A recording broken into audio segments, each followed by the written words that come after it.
Do you want to change your life? Change your thinking. Change your life. Do you want better relationships? Change your thinking. Change your life. Do you know the potential of who you are today, who you can become? Change your thinking. Change your life. Join Dr. Preston Rich as he helps you to change your thinking, to change your life. From the military to corporate to the classroom, Dr. Rich shares his experience and knowledge to help others be their best selves. In this fast-paced world that we live in, we tend to forget how special we are. Doc Rich says you are perfectly imperfect and uniquely amazing. And we're going to act like it. Call in or listen in as Doc Rich speaks. Ladies and gentlemen, your host, Dr. Preston Rich. Hey, y'all. What's going on? This is Dr. Rich, your favorite professor, and I'm back for 2024. So, yes, it's good to see y'all, to hear y'all. I'm out on Apple Podcasts and iHeartRadio and a couple of others. But I really wanted to come back in 2024 because I hadn't done anything since the George Floyd incident where I had the parents on, and I was going to do a 3-part series and things of that nature, and life got in the way. I'm not going to sit here and lie to you and tell you, life got in the way, and quite frankly, I really wasn't committed to doing the whole podcast thing. I can't sit here and tell you that I will be any different, but I can tell you I'll make a little bit better effort. But boy, in these 4 years, or 3.5, almost 4 years, I have learned some things. Man, we've seen a lot of things happen. We saw an insurrection. We saw, you can just stop right there. We saw an insurrection. Well, daggone, how's that work for people? I don't know. And to this day, here it is, 2024, and actually it'll be 4 years in January of 2024 where we are getting to have a 4-year quote-unquote look back, right? 3-year look back, rather. So let's get into it. Today, I want to talk to you about leadership. I want to talk about teaching. I want to talk about money. Money is particularly money in jobs and these tricks that these companies try to pull on you. And let's get into it. So the first thing I want to talk to you about is leaders, being a leader. I wrote a book about leadership. It's called Leading from the Inside Out. You can find it out there on Amazon, Barnes & Noble. You can find it out there in your local library if you live in Frisco, Texas. But I talked about how leadership happens from the inside out. It is not a thing that is for people who are weak of heart. It is for people who aspire to be leaders and not managers. As you know, there's a distinct difference between leaders and managers, and leaders lead people and managers manage stuff. Now, there should never be anybody who has an aspiration to manage people. You don't manage people. You manage sock drawers and checkbooks. So one thing I want you to know is leaders have to be relatable. Leaders have to be relatable, reachable, and teachable. Now, it's kind of funny because you would think that leaders are always in a position to teach. Leaders are always in a position to impart knowledge. Leaders are always in a position to change. That's the thing about leaders and leadership is the fact that leaders actually change people. Leaders actually change people, and you kind of want to know what that is or how that works. Well, you should never, if you have an effective leader, you should have left that leader better than you were before you came into contact with that leader. Leaders leave people better than they found them. That's kind of a leadership creed, right? But in order for you to do that, you have to be relatable. And a lot of times I find in situations, I teach at Purdue University Global, I teach at Grand Canyon University, Parker University, and DeVry University, although I haven't done any classes in DeVry in a little while, but still available to teach there, but hint, hint. If you look at leaders and being relatable, you have to have something in common with the people you're trying to lead. Now, I don't want you to get confused and say that, well, when people have things in common, they're great leaders, or when people have things in common, they're going to be a better leader. They will be a better leader if they can relate to their target audience. Now, I will tell you that just because you have a lot of followers, that does not really make you a leader. Hitler had a lot of followers. Does that mean he was a great leader? Probably not. Because before you can be a great leader, you have to be a great person. And if you're not a great person, and you're lucky enough to get a leadership position, because great people who are not good people are lucky if they get a leadership position, because they're not great people. You have to be a great person, good person, great person before you can be trusted by the leadership core to lead people, because it's a one-to-many relationship, right? It is a situation where you have one leader who affects several different people. And what happens is, inevitably, one individual will listen to this leader, every 20th person will listen to this leader, aspire to be like this leader, and then start leading people on their own as well. Then it's kind of funny, because the further that person gets away, because they have to stay plugged into the leader, the further that person gets away from the original or true message, the more the message changes. It's something like the telephone game. You can tell people I have a black cat in a red suit with a white hat, and you tell somebody that, and by the time it gets all the way to the other side of the people that you're supposed to be, they're saying you had a polka dot horse on a bicycle. Wait, what? How? Wait. Because a leader's message gets lost in translation because of the fact that the leader does not stay relatable. The leader does not foster the keeping of a relationship, the rapport that you have to have. And that's the whole deal when you start looking at a lot of these situations. You know, a lot of times, when I was raised in Norfolk, Virginia, and my grandmother used to take me to St. Mark's Church. St. Mark's Church was small. I mean, it could probably fit in some of your houses. Now, hell, it can fit in my house now, and I have a small house. And what I found was, it was Reverend Butts, and he could relate with people. Everybody knew who Reverend Butts was. So fast forward 30 years, whatever, and I get to Dallas, and I'm like, wow, I want to go to a church. And I go to this church, and it's huge. It's so huge, it looks like a stadium. And I'm like, wow, I have to park over there and then walk across the street and then go down the hall and then around the corner, and then I go into this huge auditorium. And I'm like, where's the pastor? Oh, he's down there. And I'm thinking, when I say down there, I mean he's down on stage. And I'm like, how does this person remain relatable? Now, granted, you have all of these tools and technology and things of that nature that keeps you relatable, keeps you connected with the pastor, but are you really? Or you just, at that point, you're just a spectator because you're just listening to what the person is saying, but you're not trying to relate to that individual because of the fact that you can't, because your audience grew so large. So me, I always preferred a smaller church, where at least my pastor knows my name, right? And even if he doesn't know my name, he has seen my face, I've shaken his hand, or what have you. When service was over, he would stand up at the.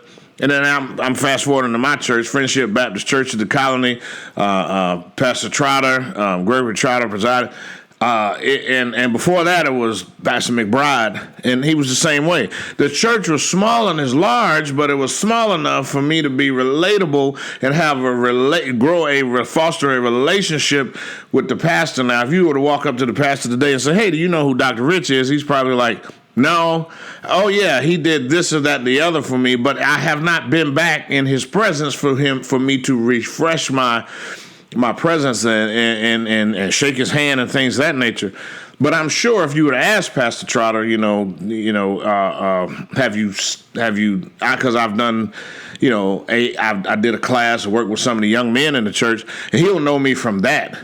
But the bottom line is, what I was getting at was the church was small enough for Pastor Trotter to remain relatable with his congregation. And that wasn't anything. And I'm not telling you, I'm not trying to bash a mega church. That's your church. That's what you want to do. Me, I have to have a personal relationship with the person who is up there talking to me about the good Lord. Now, granted, obviously the Bible says you don't need a translator or what have you. The Holy Spirit is a translator. And we don't have to get into religion here. But I will tell you, the leaders have to be relatable.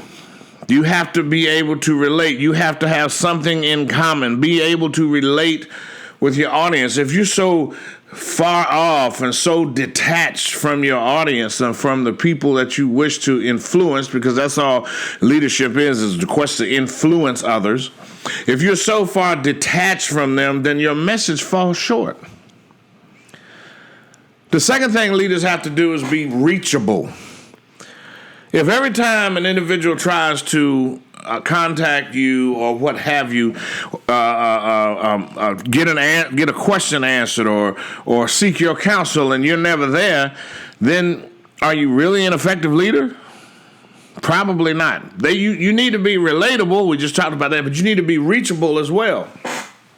And when you're reachable, at least, again, the individual or the follower, so to speak, has this confidence to say, I can reach out and touch my leader if I need them and they are available for me. Now, I'm not telling you walk around with an old school beeper on your side and have 4 or 5 cell phones so everybody can get you and everybody can reach you, have an answer service. No, I'm not saying any of that. What I am saying is you need to be able to meet people where they are. You have to be reachable from the standpoint of meeting people where they are. Now, a lot of times in leadership situations, you're going to have to reach across the table. And so that's a lot of things that leaders don't want to do. Leaders do.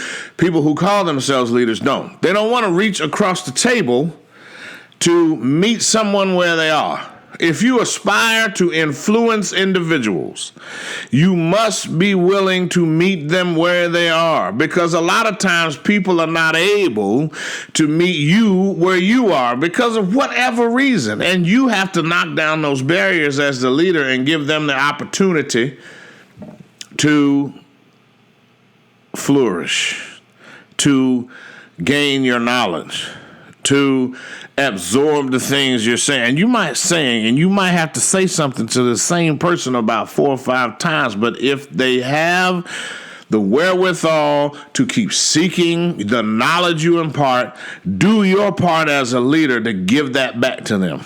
Do your part as a leader to reach them where they are. Okay? The third thing leaders need to be is teachable. Now, I know a lot of you are probably thinking, what you mean, Dr. Rich? I'm the leader, and how's somebody going to teach me? Because in order to teach you, in order to learn new things, you have to have a teachable spirit. One of my first people. Well, I'm not going to say one of my first. The first person who put me in a classroom in a teaching position, Dr. Linda Marble, love her to death, taught me a lot of things. Number one, obviously you need to have a teachable spirit. Now that's the first thing. Having a teachable spirit is not saying you're teachable. Okay? You need to have a teachable spirit. That means you're open to receive lessons. Okay, these are the lessons that I was taught as a young professor in 2007, 2008, when I learned how to be teachable. Because, I was hot off the presses. 2007, I got my MBA. I was ready to go teach. Let me loose in the classroom and let me teach these people how to do this. But I made some mistakes on a couple of things in dealing with my colleagues, not my students. I always had a thing for my students.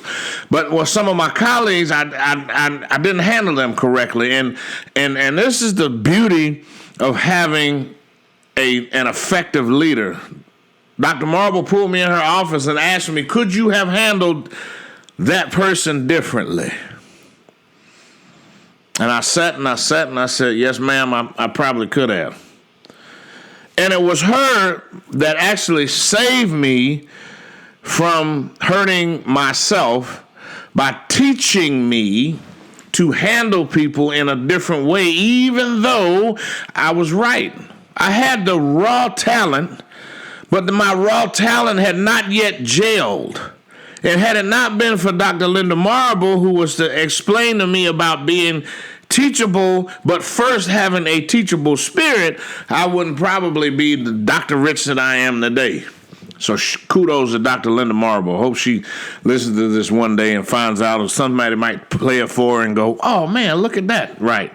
So in order to be a leader, you have to have a teachable spirit and be teachable. And be teachable. Because a lot of people walk around and say, yeah, I have a teachable spirit. Right. They're open to receive teachings, but they don't ever take the lesson. Now, you would think that that's crazy because of the fact that people, well, wait a minute, Dr. Rich, how is somebody going to have a teachable spirit and not be teachable? Because the teachable spirit is the first part of it. Being teachable takes effort. You can have your ears open to hear me, but you don't listen to me. You can have your books ready at the desk and your pen in your hand, but you never write anything down. You can talk the talk about being a person who absorbs knowledge, but then when the knowledge is given to you, instead of taking the knowledge for what it is, you question that knowledge, which I do want you to question things. I do want you to ask, like Sid the Science Kid, ask lots and lots of questions. But I also want you to be able to discern what you're being taught and apply it effectively. Not only will that help you in your future, but that will develop you as a leader. Because here's the deal about leadership. Leadership puts you in a position to be taught by several individuals who you lead. See, this is the thing with these people. They figure out because of the fact, hey, I've reached the pinnacle. I have a PhD. I'm teaching students. I am the mighty professor, and they are the lowly students. If you sit down sometimes and open your ears and shut your mouth, you just may learn something. Leaders need to be relatable, reachable, and teachable. All right. If you guys got any questions about that, you go ahead and reach out to me at all my socials at Doc Rich Speaks. All right. All of my socials are at DOCRICHSPEAKS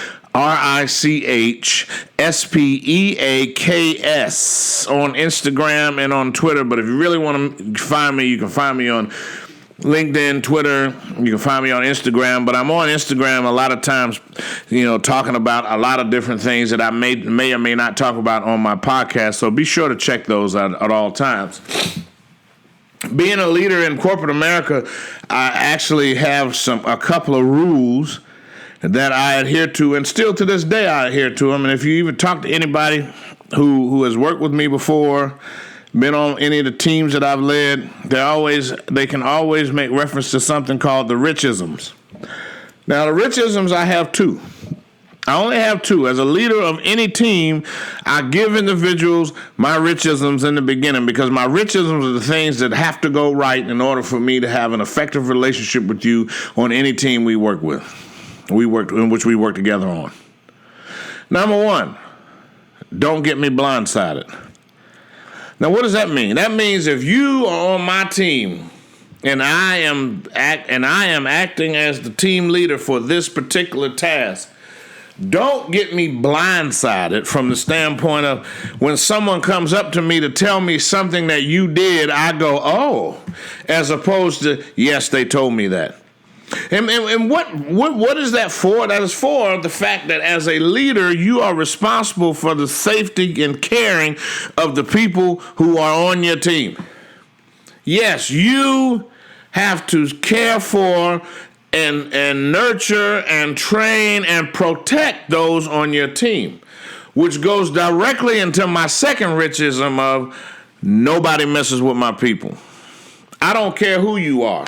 I don't care if you're a boss. I don't care if you're an executive. I don't care if you're the CEO of a company. I don't care if you're a preacher, pastor, candlestick maker, basket weave. I don't care what you do, who you are, or what have you. What you will not do is mess with people on my team. I work for PepsiCo, and one of my folks made a mistake. So my boss's boss called me into the office. And he said, Preston, this and this and this and this happened. And I said, yes, sir, it did. And this is the stuff that we did to fix it. He said, I thank you for fixing it. And I thank you for handling it effectively. I said, no problem. He said, who did it? Because I want them in this office because they are going to have to have a reprimand for this. And I said, sir, we did it. He said, no, I know you fixed it. Or when I said, nope, we did it. And I'd be damned if I was going to name anybody on my team that says that they screwed something up. Because really what that says is you as a leader screwed something up. See, the thing about leadership is no punk. Leadership is no coward. In order to be a leader, you have to be an individual that's willing to take the bullets, the brunts, and everything else for your team. You are there to move things out of their way so they can get things done. But when the bullets come a-flying, you better have your behind right in front of your team taking those bullets, because the bottom line is, if the people in your charge mess up, the reason is you. 85% of all flaws, Deming said this, 85% of all flaws are caused by managers, leaders, and the like. They either mishandle the people, which is usually the main reason, or they mishandle the affairs. Because they're too busy being managers and not listening, being able to be teachable to the people, by being teachable to the people on their team. The people on their team can't teach them anything. People on their team can't tell them anything. KNOWITALL, know it all. You will fail. Okay? You will fail as a leader if you try to be a know-it-all, because guess what? You don't know more than 12 people, 5 people, 12 people. You don't know more than 3 people. You might know more than 2 people, but you will not be an expert in every one of the fields of the people that you on the teams that you lead. Impossible. Ain't happening, Captain. Okay? So my richisms, number 1, don't get me blindsided. That's for my people. And number 2, don't mess with my people. That's for the people out there that want to mess with my people, i.e. cause them harm. So when I told my boss, he asked me 5 times. My boss's boss asked me 5 times, who did it, who did it, who did it? And every one of the times I said, we did, charge me. I'm the one that ultimately is responsible. And here's the whole deal about responsibility and authority. You can always delegate authority, but you can never as a leader delegate responsibility. Responsibility as a leader is on you. It stays with you. It starts from the time you put in charge of people to the time you're not put in charge of people. The whole team's, the responsibility for the success of the whole team rests with you. You can give people on your team the authority to do some leadership tasks, so you can give them the authority to do some management situations, but the leadership, but the responsibility is on you. What you should be teaching your people is how to get off of your team within 12 to 18 months. If you got the same people on your team that you've had more than 18 months, you're not doing your job as a leader. Yes, I said it. Promote your people. Get them off your team. Get them off your team and have them developing their own teams. Don't keep these people. Okay? Don't keep them, because you should be developing them. And if you're not, you're the problem. All right. So when people are talking about you're the problem, let's talk about being able to communicate the hard message. There's a lot of people that no matter how much you pour into them, how many things you tell them, how many times you tell them, how many times you show them, they just don't get it. And at some point you have to tell these people, hey, this isn't working out for you. I don't believe that this is the best thing for you because of the fact that I do not see the effort. I do not see the effort, the concentration, and the things that you need to do to be teachable and have a teachable spirit in order for you to develop yourself into the thing that I think you can be developed into. You just don't have the heart or mind or wherewithal to do it, and that's okay. You have the heart, mind, or wherewithal to do something. It's just not this. As a leader, you need to be able to have those hard conversations. I worked with a company that I worked with, and I had this man. I developed a methodology. I tried to tell him about it. He didn't want to listen to me, and what he effectively did was stole my methodology. Okay, this is somebody who stole my methodology, who has proven that he is inept and ineffective at his job, not from our standpoint, but from our client standpoint. And for years, this person has been shifted around, sat around, moved around, given special titles, given this, puffed up to be this great expert of things that he's not an expert on, and no one has the authority nobody has the audacity or the courage to say, this is not for you, sir. You're probably good at something, but the times have passed you, the technology has passed you, and this is not what you're cut out for. As a leader, you have to be able to do that. I'm not trying to tell you all anything that I heard about. I'm trying to tell you about my life stories and the stuff that I know. This is my experiences of the things that provide me with the knowledge to pass on to you. Now, there's another thing that you need to understand, which this person probably didn't understand, was leadership has nothing to do with you. Leadership is not about you. It has nothing to do with you. You are the last thing in the leadership equation when you're leading people. It's not about you. So stop getting these titles thinking, I'm so-and-so. I'm an executive vice president, and people tell me all the time, I don't believe in titles. Yeah, well, the rest of the world believes in titles. Titles. People, I'm an executive vice president of human resources. I don't believe in titles. Yeah, you do, because if you didn't believe in titles, you would have told those people not to title you an executive vice president of HR or payroll or whatever the heck you are. I'm not in the titles. That's people's funny way of saying I am in the titles, and I'm glad I have this title, and I'm going to put this title over your head because you need to understand that this title is very important to me, and you better pay attention to it. Yeah, people are loving titles. People do love their titles. That's the whole reason why they apply for a job with that title on it. If it was regular old HR dude, then you wouldn't have applied for it. But because it said executive vice president of human resources, you decided to apply for it. Why? If it had said HR specialist, HR generalist, HR something that was not executive vice president of HR, you wouldn't have applied for it. And this is the whole thing that people get screwed up because of the fact that they think that because they get that title, they are that title. No, you were the same person that you were before you got that title. Now you just have a title that protects you from exposing your flaws because of the fact that the corporate infrastructure, the corporate methodology, the corporate structure protects you from retaliation or protects you from somebody saying, hey, you're a Class A idiot. Yep, I said it. You already know that you have people, educated fools, people who have titles who believe that they are that title. I don't care what you put on it. If you have a bucket of trash and you put it in a Glad bag, it's trash. You put it in a Hefty bag, it's trash. You put it in a trash can, it's trash. You put it in a mailbox, it's trash. If you put it in the kitchen, it's trash. Until you change the trash, no matter what you put it in or what title you have, it's still going to be trash. Fix the trash. Fix yourself. It's not about you.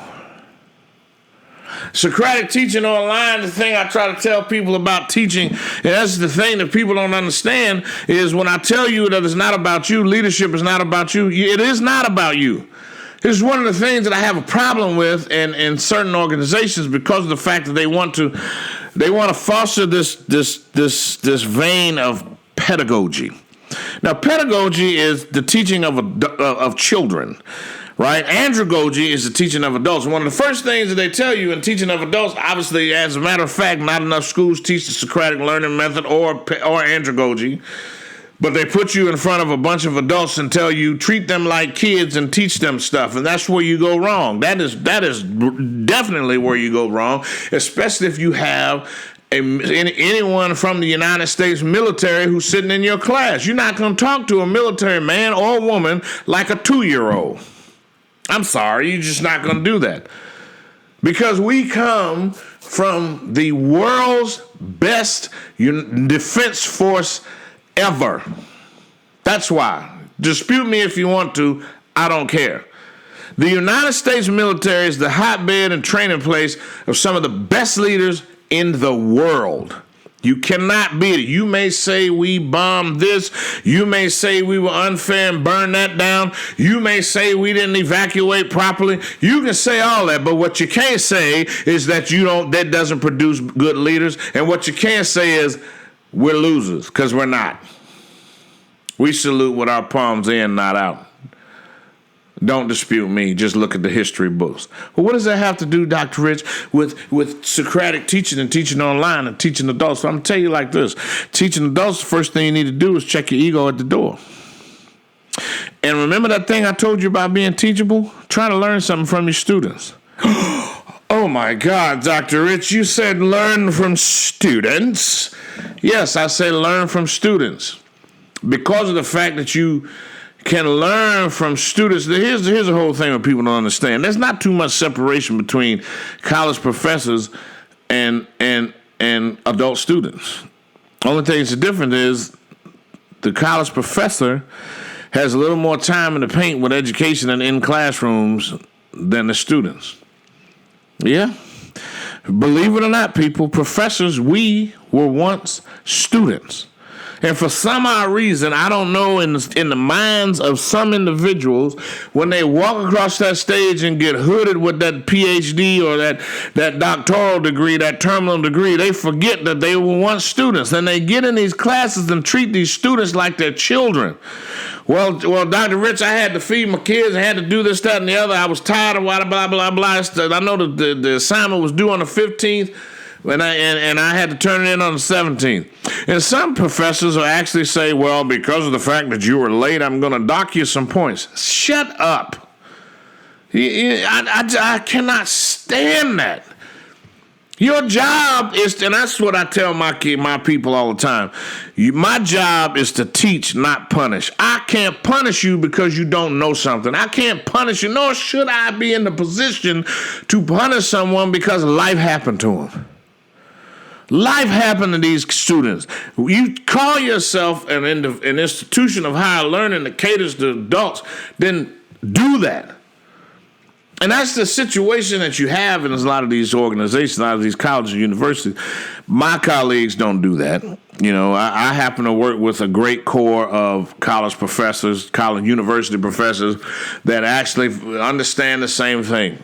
Treat your people with respect, treat your students with respect. And it will pay dividends beyond any tenure you can get. When you see people's lives change right in front of you and you're a part of that, whoo, that's a teardrop moment right there. Last thing I want to talk about is money and jobs. Let me tell you something. You know, businesses are in business to do business. The businesses are in business to do business. Businesses are in business to do business, which means businesses are in business because they make money. As soon as they stop making money, they stop they stop being a business. If you're in a job and you have a certain level of expertise and experience and you don't feel as though you're getting paid your fair share or your fair worth or your fair amount, say something. We are now in a day and age that data And data and knowledge is key. That is the currency. He who has the data has the gold. He who has the knowledge to handle the data, or in my case, secure the data, has the advantage. What you'll find is a lot of companies will see that you have a certain amount of expertise and deliberately lowball you or pay you under what you are worth and try to incent you with benefits. Well, we give you 20 days vacation. Okay. We give you a benefit program. Well, you should give me a benefit program, because who doesn't give a benefit package now? And a lot of people talk about money. Well, a job's not always about money. In America, sadly to say, yes, it is. I hate to tell you all that, but yes. In the United States of America, money is everything. Money tells you where you can live. Money tells you what schools you can go to, which is usually tied to where you live when you're a kid. Money tells you where you can shop. Money tells you what you can wear. Money tells you what venues you can attend. Money tells you what circles you can run with. Money tells you what organizations you can join. Money tells you what car you can drive. Money tells you how much you can get away with in life. Yep, I said it. Money drives all of that. I don't know why people keep coming with this, well, everything's not about money. Yeah, maybe in the Philippines, maybe in Mexico, but in these United States, money is everything. People are leaving their homesteads because of money. People can't go from California they go from Texas to California and come right back to Texas. They go from Texas to New York and come right back to Texas. Because every place you go, you have to pay. Every place you go, you got to pay Uncle Sam. But then some of these states have the audacity to charge you a state tax, then a personal property tax. It's almost like being in England, because you have a value-added tax, a tax for the king's toenails, a tax for this, a tax for that, and people gladly pay it. So why would you not get your money up front and say that this is what I'm worth, this is what it's worth to you, why don't you pay me my fair share? And I'm not gonna poo-poo on the companies, because that's what they're there for. We need these companies, but we also need small businesses. That was the basis of all the United States. That's the underpinnings and the crux of the United States economy is small business. People don't understand that. People think, oh, it's the corporate America. Yeah, at some point, but at some point, you have to look at the fact that small businesses, entrepreneurships, are the things that actually run this country. So if you are a person who has spent X amount of years, at least 10, doing something, you're an expert on that. If you've gone to school, you have some degrees, you have some certifications, consider working for yourself. But Dr. Rich, I have to pay bills. Yep.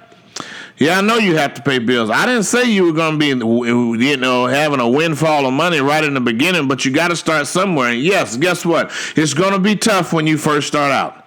Hate to tell you that, but it's going to be tough. It's not going to be when you go from corporate America back to a consultant, or you go from corporate America to an entrepreneur. Nope, you're not going to make the money you used to make, not right away.